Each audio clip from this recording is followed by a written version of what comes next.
आदरणीय बंधुओं, माताओं व मेरी प्यारी बहनों, राधे राधे। आप सभी का हमारे YouTube चैनल जीवन की धारा पर बहुत बहुत स्वागत है। बंधुओं, आज हम इस वीडियो में श्राद्ध पक्ष के पुण्यदायक अवसर पर श्रीमद् भगवत गीता के 12वें अध्याय का कथा महत्तम श्रवण करेंगे, जिसे सुनने सुनाने से भगवान श्री हरि की कृपा से पितृ पूर्वजों को सद्गति की प्राप्ति होती है। कथा महत्तम सुनने के बाद यदि आप हमारे चैनल पर नए हैं तो कृपया हमारे चैनल को सब्सक्राइब करें, बेल आइकन को प्रेस करें ताकि हमारी वीडियो की नोटिफिकेशन सबसे पहले आप तक पहुंचे।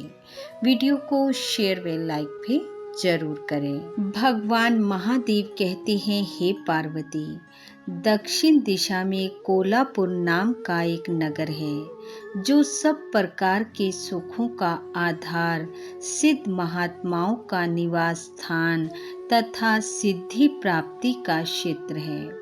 वह पराशक्ति भगवती लक्ष्मी का प्रधान पीठ है। संपूर्ण देवता उसका सेवन करते हैं। वह पुराण प्रसिद्ध तीर्थ, भोग एवं मोक्ष प्रदान करने वाला है। वहाँ करोड़ों तीर्थ और शिवलिंग हैं। रुद्र गया भी वही है। वह विशाल नगर लोगों में बहुत विख्यात है। एक दिन एक युवक पुरुष उस नगर में आया। वह एक नगर का राजकुमार था। उसके शरीर का रंग गोरा, नेत्र सुंदर, ग्रीवा शंख के समान, कंधे मोटे, छाती चौड़ी तथा भुजाएं बड़ी बड़ी थी।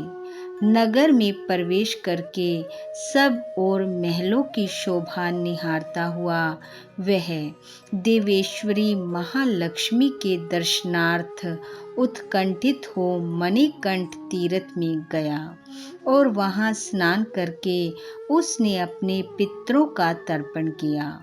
फिर महामाया महालक्ष्मी को प्रणाम करके भक्ति पूर्वक उनका स्तवन करना आरंभ किया।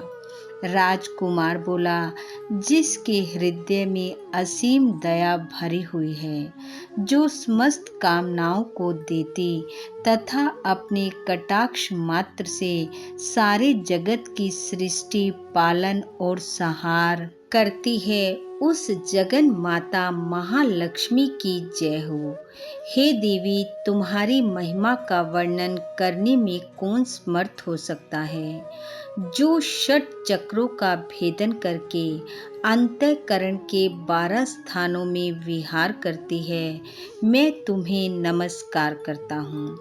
हे देवी, तुम जगत की रक्षा के लिए अनेक रूप धारण किया करती हो। हे अंबिके, तुम ही ब्रह्माणी, वैष्णवी तथा माहेश्वरी शक्ति हो। वाराही, महालक्ष्मी, नरसिंही, ऐन्द्री, कुमारी, चंडिका, जगत को पवित्र करने वाली लक्ष्मी, जगन माता सावित्री, चंद्रकला तथा रोहिणी भी तुम ही हो। हे परमेश्वरी, तुम भक्तों का मनोरथ पूर्ण करने के लिए कल्पलता के समान हो, मुझ पर प्रसन्न हो जाओ। उसके इस प्रकार स्तुति करने पर भगवती महालक्ष्मी अपना साक्षात स्वरूप धारण करके बोली, हे राजकुमार, मैं तुमसे प्रसन्न हूँ, तुम कोई उत्तम वर मांगो। राजपुत्र बोला, हे माँ, मेरे पिता राजा बृहद्रथ देव योग से रोगग्रस्त होकर स्वर्गगामी हो गए हैं। इसी बीच में यूप में बंधे हुए मेरे यज्ञ संबंधी घोड़े को, जो समूची पृथ्वी की परिक्रमा करके लौटा था, किसी ने रात्रि में बंधन काटकर कहीं अन्यत्र पहुंचा दिया है। उसकी खोज में मैंने कुछ लोगों को भेजा था, किंतु वे कहीं भी उसका पता ना पाकर जब खाली हाथ लौट आए तब मैं सब ऋत्विजों से आज्ञा लेकर आपके शरण में आया हूँ। हे देवी, यदि आप मुझ पर प्रसन्न हो तो मेरे यज्ञ का घोड़ा मुझे वापस मिल जाए, जिससे मेरा यज्ञ पूर्ण हो सके। तभी मैं अपने पिता महाराज का ऋण उतार सकूंगा। शरणागतों पर दया करने वाली हे जगजननी लक्ष्मी, जिससे मेरा यज्ञ पूर्ण हो, वह उपाय कीजिए। भगवती लक्ष्मी ने कहा, हे राजकुमार, मेरे मंदिर के दरवाजे पर एक ब्राह्मण रहते हैं जो लोगों में सिद्ध समाधि के नाम से विख्यात हैं। वे मेरी आज्ञा से तुम्हारा सब काम पूर्ण कर देंगे। महालक्ष्मी के इस प्रकार कहने पर राजकुमार उस स्थान पर आए जहाँ सिद्ध समाधि रहते थे।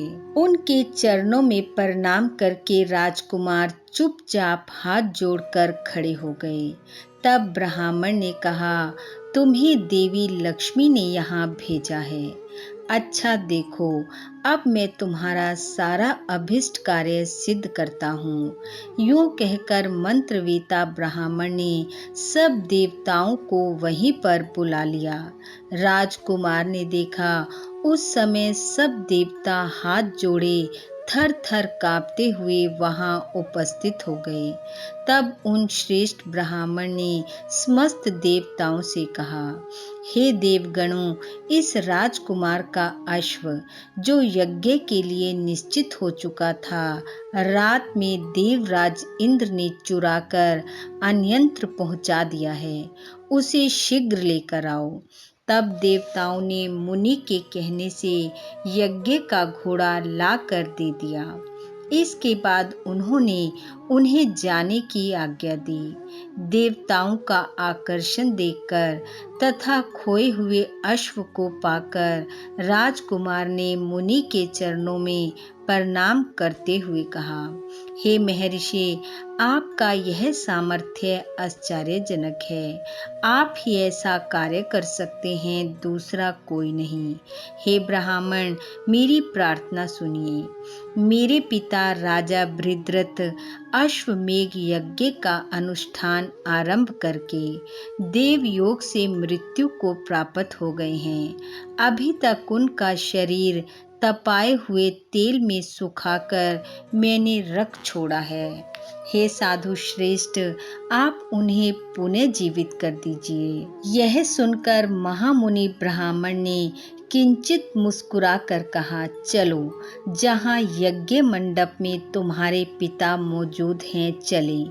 तब सिद्ध समाधि ने राजकुमार के साथ वहां जाकर जल अभिमंत्रित किया और उसे उस शव के मस्तक पर रखा। जल को रखते ही राजा सचेत होकर उठ बैठे। फिर उन्होंने ब्राह्मण को देखकर पूछा, हे धर्म स्वरूप, आप कौन हैं? तब राजकुमार ने महाराज से पहले का सारा हाल कह सुनाया।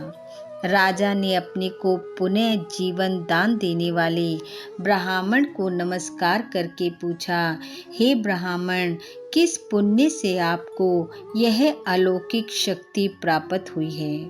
उनके यूं कहने पर ब्राह्मण ने मधुर वाणी में कहा, हे राजन, मैं प्रतिदिन आलस्य रहित होकर गीता के 12वें अध्याय का जप करता हूँ। उसी से मुझे यह शक्ति मिली है जिससे तुम्हें जीवन प्राप्त हुआ है।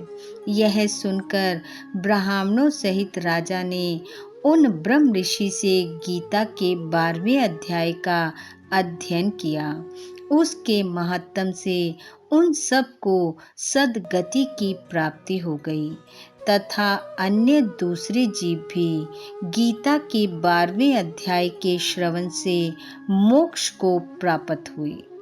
बोलो भगवान श्री हरि की जय।